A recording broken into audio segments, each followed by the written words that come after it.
Sud Radio, Osez investir, Thomas Binet. Que faire de votre argent? Où le placer? Comment le placer? On en parle avec Thomas Binet au programme aujourd'hui. Jean-Marie, on va parler des 5 critères pour valoriser son bien. On va recevoir Olivier Rull, fondateur de Caravel, plateforme digitale spécialisée dans la préparation de la retraite. Et avec Guy Marty, on va se poser la question sur un mot, c'est le mot action cette semaine. Exactement, mais justement, c'est parti, ça tourne. Au cœur des quartiers pour mieux vous conseiller, le réseau Century 21 et ses 960 agences immobilières vous présentent Sud Radio, Osez investir, le conseil de la semaine. Thomas, cette semaine, vous avez relevé les 5 critères principaux qui permettent de valoriser un bien immobilier afin de mieux le vendre. C'est quoi? Bah oui, et puis attendez, avant d'aller plus loin quand même, parce que d'abord, bah oui, j'entends bien, mais je vais vous les donner les réponses, mon cher Jean-Marie. Mais mieux vendre, c'est aussi espérer vendre plus rapidement, parce qu'aujourd'hui, c'est quand même le sujet. Exactement. Alors, on va commencer par le premier critère. On le dit souvent, c'est l'emplacement. Pour bien vendre, il faut avoir bien acheté. Ça, on l'oublie souvent. Un quartier sécurisé, bien entendu, et calme sont appréciés par les acheteurs. Le deuxième critère, le style architectural, qui donne évidemment un cachet à votre bien. C'est le premier coup d'œil donné au bien qui, généralement, est déterminant dans la notion de coup de cœur. Alors, du coup, on passe directement au troisième critère. Ce sont les matériaux de qualité, nous dites-vous? Oui, parce qu'il faut que votre maison ou appartement soit bien construit avec des matériaux qualitatifs et répondant aux normes. Si ce n'est pas le cas, dans le meilleur des cas, ce sera une négociation sur le prix.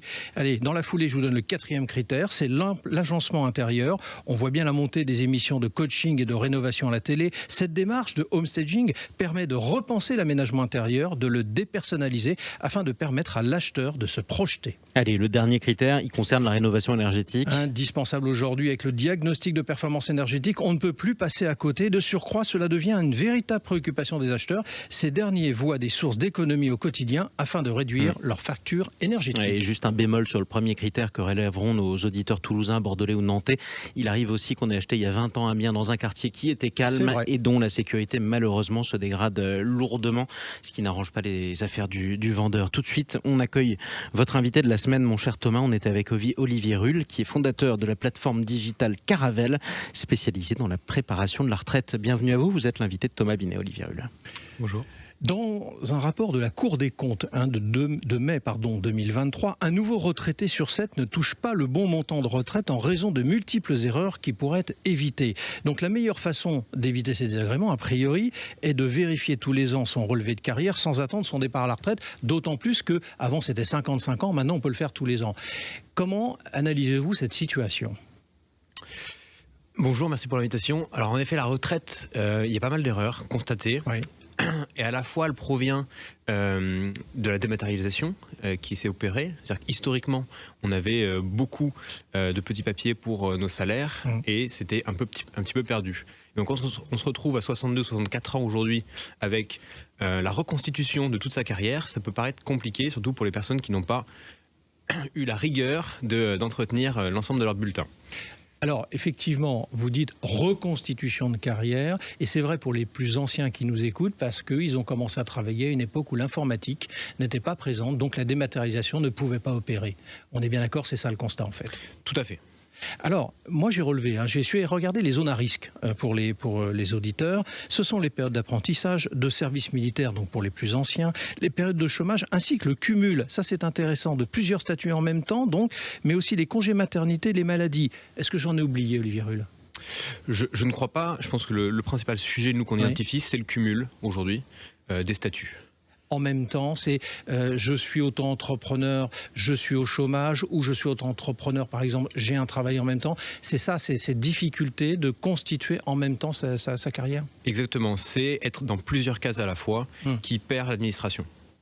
Alors, comment on fait ? Alors, on l'a dit un peu, mais on va essayer de rentrer un peu dans le détail. Il faut reconstituer sa carrière.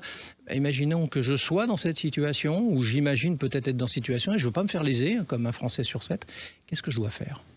Le plus simple, c'est de passer par un professionnel, ceux qui existent. Il y a de nombreux experts sur le sujet qui peuvent vous aider à reconstituer ces éléments de carrière et à recalculer vos droits pour savoir si l'ensemble de vos différentes retraites, parce qu'il y a plusieurs acteurs de la retraite en France, vous ont bien donné les droits auxquels vous avez droit. Donc, pour faire concret, hein, très, très simplement ce matin, j'ai mes fiches de paye, j'ai tout mon dossier, je vais voir ces spécialistes. Alors, ce qui n'a pas de prix a un coût. Combien ça coûte? Vous avez une idée à peu près de cette reconstitution de carrière?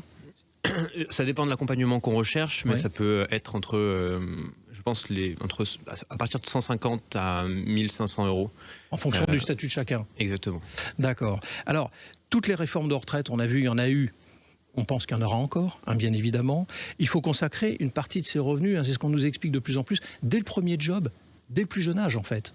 Il faut faire une retraite privée en définitive. Et exactement, c'est le constat que nous on a fait chez Caravel, c'est que nécessairement il y avait un besoin d'épargner et de mettre de côté pour sa retraite. Pourquoi? Parce qu'on constate qu'on va perdre à peu près 50% de nos revenus le jour où on arrête de travailler. C'est jusqu'à 60% pour ceux qui ont été indépendants, d'où le cumul des statuts et le problème de reconstitution. Et donc, pour pallier à ce manque à gagner le jour où on arrête de travailler, il faut avoir mis de côté. On le voit, les Français aujourd'hui commencent à mettre de côté pour la retraite à partir de 40 ans, bien que la prise de conscience soit à partir de 35 ans. Mais en fait, l'impact de commencer à épargner tôt est significatif. Ce que vous dites, c'est 40 ans, c'est déjà trop tard, quelque part. Alors, c'est jamais trop tard, on est d'accord, mais c'est un peu déjà tard. Il est jamais trop tard, mais l'effort d'épargne pour avoir le même équivalent en rattrapage sera beaucoup plus important. Alors, si on s'y met jeune, vous êtes jeune, vous avez dû faire ce constat aussi au-delà de votre entreprise, c'est aussi peut-être un parcours personnel. Quel est le bon conseil qu'on peut donner pour que ça soit aussi entendable pour chacun d'entre nous? Combien on doit mettre tous les mois? Souvent, on me demande combien je dois mettre et on me demande un montant. Et c'est pas la bonne réflexion, c'est un pourcentage. Ouais.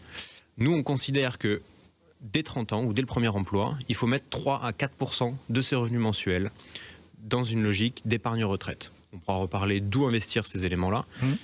Et plus on avance dans le temps, à peu près on rajoute 0,5% tous les 5 ans. Donc c'est-à-dire quand on arrive à 55-60 ans, on cotise idéalement à peu près 7-8% de ses revenus mensuels pour sa retraite. Alors je vais rester sur les 3 à 4% en début de carrière, avant de les abonder, comme vous l'avez expliqué. J'ai pas forcément en plus de culture financière au début de ma carrière, je suis jeune, je démarre, j'ai autre chose à faire, je construis ma vie. C'est pas ma préoccupation, on est d'accord. Ces 3-4%, je dois les orienter vers quoi? Je vais pas les laisser sur un livret A, ça serait dommage. Non, tout à fait. C'est la raison pour laquelle on a créé Caravel. On veut vraiment créer des produits financiers sans prise de tête pour permettre à ceux qui le souhaitent de mettre ces 3-4% dans un investissement qui roule tout seul et qui permette de générer des intérêts pour bénéficier d'une meilleure rente le jour où on arrête de travailler. On nous parle souvent, Olivier Rull, d'assurance vie, de PER, hein, le fameux plan d'épargne retraite. Bon, d'abord, est-ce que ce sont des bons placements et ou y en a-t-il peut-être d'autres alternatifs? Alors, PER et assurance vie, c'est nos deux principales recommandations. D'accord. À la fois parce qu'elles permettent d'avoir des gestions qu'on appelle déléguées. Donc, vous donnez à celui qui vous propose assurance vie la gestion de votre contrat et qui pourra l'investir pour vous. Ça, c'est extrêmement pertinent. Après, l'autre élément qu'on peut conseiller également, c'est l'achat de la résidence principale. Parce qu'on sait qu'une fois qu'on a remboursé notre crédit à la retraite, c'est une dépense en moins et donc c'est une préoccupation financière bien moindre. On fait l'achat de la résidence après? C'est ça que vous êtes en train de dire? On commence d'abord par des placements en PER, on lance un PER pour prendre date, une assurance vie, et ensuite on s'occupe de la résidence principale. Oui, tout à fait, pour la simple et bonne raison que quand on commence à travailler, on n'a pas les moyens de s'acheter un logement ou une résidence principale, alors qu'on a les moyens d'investir 3% de son revenu mensuel sur un produit assurance vie ou PER. On vous recevra dans un autre numéro, on rentrera dans le détail parce que le temps nous manque, mais vous faites également des investissements sur des PER et des assurances vie auprès d'entreprises responsables. Et ça, c'est quelque chose d'important et on fera un numéro spécial là-dessus parce que, évidemment, de plus en plus, les jeunes générations sont regardantes où va leur argent en termes de placement. Merci à vous. Merci à vous, Olivier Rull. Je rappelle que vous êtes le fondateur de Caravel, plateforme digitale spécialisée dans la préparation de sa retraite. Tout de suite, Thomas, on explique quelque chose d'autre. Intergestion REM, spécialiste de l'épargne en SCPI depuis plus de 30 ans, présente Sud Radio, Osez investir, le coin de l'expert. Point du dictionnaire, on devrait l'appeler maintenant. On est avec notre consultant en gestion de patrimoine que vous entendez rigoler. C'est Guy Marty qui nous a retrouvés. Avec Guy, Thomas, vous allez nous expliquer l'origine du mot action. Oui, parce que dans un ancien numéro, on va déjà parler du mot obligation. Alors dans la même veine, il y a le mot action. Alors Guy, quel sens peut-on donner à ce mot? Action, réaction, c'est à vous. Alors, la langue française est parfois curieuse, parce que le mot acte a voulu dire document écrit bien avant de vouloir dire quelque chose que l'on fait. Donc une action, c'est un bout de papier ou aujourd'hui une écriture digitale pour tout simplement indiquer un titre de propriété. Alors, titre de propriété d'une entreprise, j'ai bien compris ? Oui, mais on peut dire dans ce cas-là que le mot action qu'on a choisi manque un peu de poésie. C'est tout sec, juste un papier qui confirme que vous êtes propriétaire. Les Anglais, eux, ont pris tout de suite, ils ont mis un contenu. Pour dire action, ils ont pris le mot share. Part, qui voulait dire à l'origine la part que chaque guerrier recevait du butin. C'est déjà un peu plus dynamique. Cela évoque une participation au bénéfice. Mais aux pertes aussi, automatiquement. Ah, l'aventure ne va pas sans risque. Et il est intéressant d'ailleurs de voir que le vocabulaire a encore évolué, puisqu'au début du XXe siècle, les Anglais, mais surtout les Américains, se sont mis à utiliser le mot equities pour désigner les actions, donc tous à égalité, dans les profits comme pour les pertes. Et pourquoi surtout les Américains, comme vous dites ?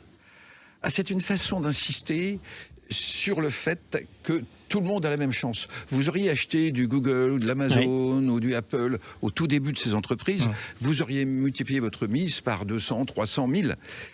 Enfin, tout le monde pouvait le faire, même si tout le monde ne l'a pas fait.